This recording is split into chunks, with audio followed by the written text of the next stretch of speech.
హైదరాబాద్ లో పట్టపగలే drunk and drive టెస్టులు చేపట్టారు పోలీసులు. మధ్యాహ్నం వేళ మద్యం మత్తులో యాక్సిడెంట్లు జరుగుతుండటంతో అలర్ట్ అయ్యారు.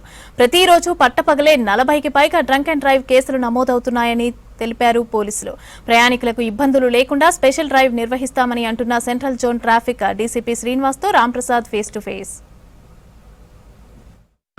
హైదరాబాద్ మహానగరంలో రోజు రోజుకు వాహనాల సంఖ్య పెరుగుతుంది. ఇదే స్థాయిలో మనం గమనిస్తే దీనివల్ల ట్రాఫిక్ రద్దీ కూడా పెరుగుతుంది. ఈ క్రమంలోనే చాలా వరకు రోడ్డు ప్రమాదాలు కూడా జరుగుతున్నాయి. కానీ ఇటీవల పోలీసుల నివేదికలో తేలింది ఏంటంటే చాలామంది డే టైంలో కూడా డ్రంక్ అండ్ డ్రైవ్ చేయడం వల్లనే ఇటు కొన్ని ప్రమాదాలు జరుగుతున్నట్టు భావించినటువంటి హైదరాబాద్ కమిషనర్ అయితే ప్రత్యేక ఆదేశాలు ట్రాఫిక్ వారికి ఆదేశాలు జారీ చేయడం జరిగింది. ఈ క్రమంలోనే హైదరాబాద్ ట్రాఫిక్ పోలీసులు అయితే ప్రత్యేక డ్రైవ్ను నిర్వహిస్తున్నారు. మనం ఒకసారి గమనించవచ్చు, హైదరాబాద్లోని సెంట్రల్ జోన్ పరిధిలో ఉన్నటువంటి ప్రాంతంలో అయితే మనం ఉన్నాం. ప్రస్తుతం లోయర్ ట్యాంక్ బండ్ వద్ద ఇటు మధ్యాహ్నం సమయంలోనే ఇటు పోలీసులు అయితే బ్రీత్ అనలైజర్ టెస్టుల ద్వారా అయితే ఇటు డ్రంక్ అండ్ డ్రైవ్ నిర్వహిస్తున్నారు. మనం ఒకసారి ఇక్కడ సెంట్రల్ జోన్ ట్రాఫిక్ డీసీపీ ఉన్నారు, మాట్లాడే ప్రయత్నం చేద్దాం. సార్ నమస్తే, చెప్పండి అసలు ఈ మధ్యాహ్నమే కాన్సెప్ట్ ఎందుకు తీసుకొచ్చినారు సార్ డ్రంక్ అండ్ డ్రైవ్? గతంలో డ్రంక్ అండ్ డ్రైవ్ అనే దానికి ఒక పర్టికులర్ టైం అంటూ ఉండేది. సాయంత్రం పర్టికులర్ టైము పర్టికులర్ ప్లేస్ అంటూ ఉండేది.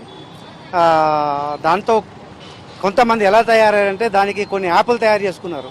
ఎక్కడెక్కడ డ్రంక్ అండ్ డ్రైవ్ అవుతుంది అనేది ఈ యాప్లో వాళ్ళు రిఫ్లెక్ట్ చేస్తే ఎవరైతే తాగి డ్రైవ్ చేస్తున్నారో యాప్లో చూసుకొని వాళ్ళు మార్గాలు డైవర్ట్ చేసుకొని డ్రంక్ అండ్ డ్రైవ్ చేసే ప్లేస్ని అవాయిడ్ చేస్తూ వెళ్ళిపోయేవాళ్ళు.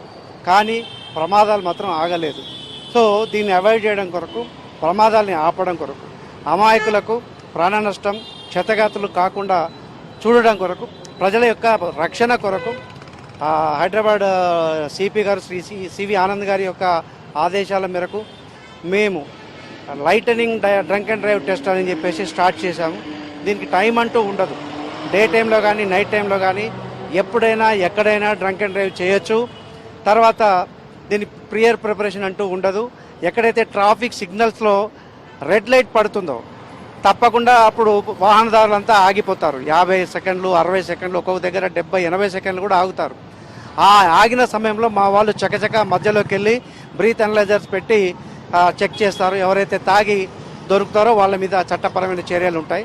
అగైన్ మళ్ళీ గ్రీన్ సిగ్నల్ పడగానే వీళ్ళు రెడ్ సిగ్నల్ పడ్డ వైపు షిఫ్ట్ అయిపోతారు. ప్రధానంగా మనం చూస్తే డ్రంక్ అండ్ డ్రైవ్ అనగానే గుర్తొచ్చేది రాత్రి వేళల్లో తాగి ఇటు పబ్బులకు కానీ రోడ్లపైన కానీ డ్రైవింగ్ చేస్తుంటే పట్టుకుంటారు. కానీ మధ్యాహ్నం సమయంలో ఏ విధంగా ఉంది? డ్రంక్ అండ్ డ్రైవ్ ఫలితాలను ఇస్తున్నాయా? కేసులు నమోదు అవుతున్నాయా? డ్రింక్ చేసి డ్రైవింగ్ చేస్తున్నారు, ఎలాంటి యొక్క పరిణామాలు కనిపిస్తున్నాయి సార్? తప్పకుండా రిజల్ట్ కనబడుతుంది. మనకు ఈ ఏర్పడకుండా డే టైంలో కూడా తాగి డ్రైవ్ చేసే వాళ్ళు చాలామంది ఉంటున్నారు. అది మాకే ఆశ్చర్యంగా అనిపిస్తుంది. నిన్న ఒక్కరోజే మాకు 46 మంది దొరికారు.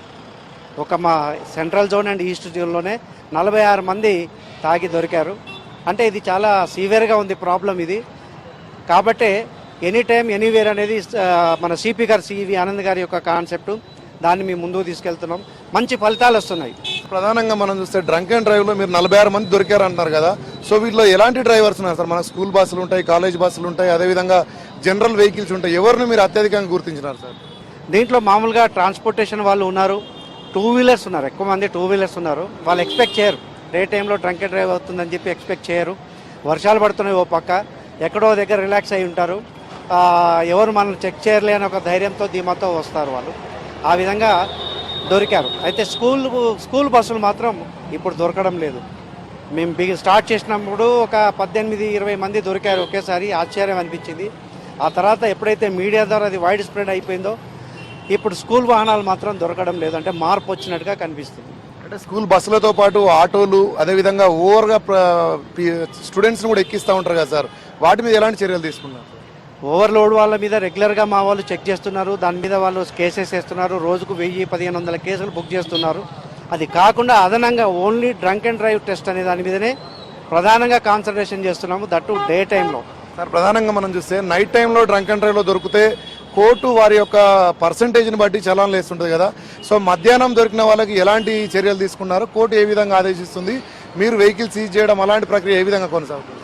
మామూలుగా డ్రంక్ అండ్ డ్రైవ్లో వాళ్ళు దొరికినప్పుడు ఆల్కహాల్ పర్సంటేజ్ని బట్టి కోర్టు వాళ్ళకి శిక్షలు విధించడం జరుగుతుంది. తక్కువ మోతాదులో ఆల్కహాల్ ఉన్నట్టయితే సోషల్ సర్వీస్ లాంటివి లేదా ఫైన్ వేయడం లాంటివి కోర్టు శిక్ష విధిస్తుంది. ఎక్కువ మోతాదులో ఆల్కహాల్ ఒకవేళ డిటెక్ట్ అయినట్టయితే జైలు శిక్ష కూడా విధించిన సందర్భాలు ఉన్నాయి. 2 డేస్ బ్యాక్ ఒక వ్యక్తికి 4 రోజులు జైలు శిక్ష పడింది. అదేవిధంగా ఒకసారికి మించి డ్రంక్ అండ్ డ్రైవ్లో పట్టుబడినట్టయితే లైసెన్స్ క్యాన్సిలేషన్ కొరకు మేము రాస్తాము. ఆ లైసెన్స్ కూడా ఇప్పటి వరకు దాదాపు గత వారం రోజుల్లో ఒక 18 మందికి లైసెన్స్ క్యాన్సిల్ అయినాయి. ఏ పర్సెంటేజ్ రికార్డ్ అవుతున్నాయి? సో డ్రంక్ అండ్ డ్రైవ్ చేయకుండా ఈ టెస్ట్ల గురించి మీరేం చెప్తారు ప్రజలకి? మేము ప్రజలకు చెప్పేది ఒకటే, మీరు తాగాలి అనుకుంటే ఇంటి దగ్గర తాగండి, ప్రశాంతంగా పడుకోండి, రెస్ట్ తీసుకోండి. తాగి మాత్రం వాహనాలు నడపకూడదు. తాగి వాహనాలు నడపడం వల్ల మీకు ప్రమాదం, మిమ్మల్ని నమ్ముకున్న కుటుంబానికి ఇబ్బంది కలుగుతుంది. అదేవిధంగా అమాయకులైన ప్రజలు, రోడ్డు మీద పోయే ప్రజలు, వాళ్ళు వాహనాల్లో పోయే వాళ్ళు కావచ్చు, రోడ్డు మీద నడుచుకుంటూ పోయే వాళ్ళు కావచ్చు, స్త్రీలు, పిల్లలు, వృద్ధులు ఉంటారు, వాళ్ళకు కూడా ప్రాణాపాయం ఉంటుంది. తర్వాత క్షతగాత్రులు కావచ్చు. ఈ నష్టాన్ని నివారించాలంటే తాగి వాహనాలు నడపకూడదు. ముఖ్యంగా ప్రజలందరూ కూడా మద్యం తాగి వాహనాలు నడపకూడదు. మద్యం తాగిన సందర్భంలో వాళ్ళు ఇంటి వద్దే ఉండాలి. రోడ్ల మీదకి వచ్చి వాహనాలు నడిపినట్లయితే వారి వల్ల సాధారణ ప్రజలు ఇబ్బంది పడి ప్రమాదాలకు గురయ్యేటువంటి అవకాశం ఉందని అయితే మనతో ట్రాఫిక్ పోలీసులు చెప్తున్నారు. కెమెరామెన్ రమేష్తో రాంప్రసాద్, V6 న్యూస్, హైదరాబాద్.